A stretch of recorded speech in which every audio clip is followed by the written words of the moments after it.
Bueno Nachos, redneck channel followers. I've got a Harbor Freight minor hack and mod that would probably be liked by the Harbor Freight following and modification guild.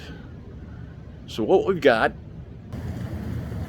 here is a Harbor Freight single tube LED. This used to have a single tube T12, then I went to a single tube T5 fluorescent, and now I am with the Harbor Freight 60 watt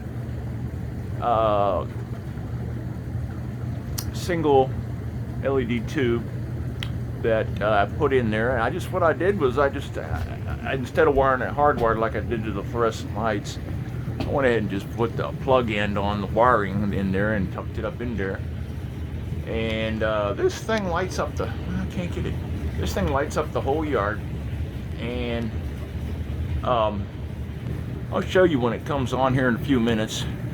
But yeah, it works out well. It does use a few more watts than my T5. T5 was like about a 54 watt 4-footer single, which was actually quite bright. And let's wait a minute until the comes on, and I'll show you that. While we're waiting for the power to come on to the outdoor lamps via the photo eye, these single tube $20 Harbor Freight lamps, LED 60s, they make great trouble lights. They don't break very easily unless you drop them all the way down. I use them under vehicles, mostly under hoods. But you could lay them on their back and shoot it upwards as well. Works pretty well. Don't have it on at the moment, but you can imagine how bright it might be. I also have two in the garage that I have over the workbench. The only thing I don't really care for is I have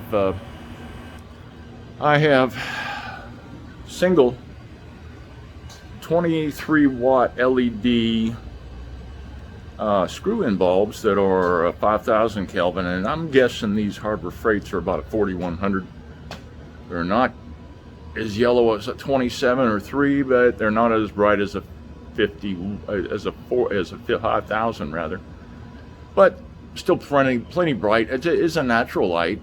I like the light for the outdoor backyard. This is where that lamp will shine here in a minute, but it lights up the whole yard really well.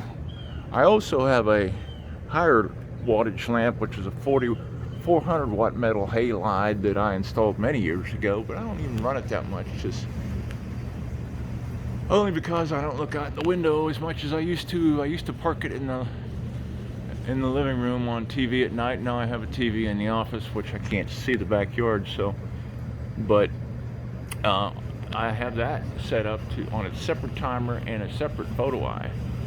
So it's with the timer, you can set it to come on at 5, let's say, or 5:30, and then when it's dark, the photo eye will allow it to come on, and then you can shut it off at, say, 11 or midnight when you go to bed, and it'll shut off at that moment. And then you don't run 400 watts all night. You just run 400 watts for, say, 7 to 5 hours or less, depending on your setting. Okay, she is on. I will shoot a picture of the backyard once it gets to dusk. Totally dark, that is. Okay, here we are after dark. She lights up pretty good. It's a little bit dark out because we just got some rain last night. That is normally a little brighter when things are not quite as damp. But anyway, that's all I got.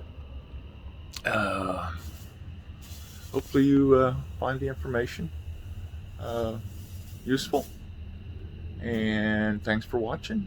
please like and subscribe. And I hope I earned your subscription today. Good night, and God bless.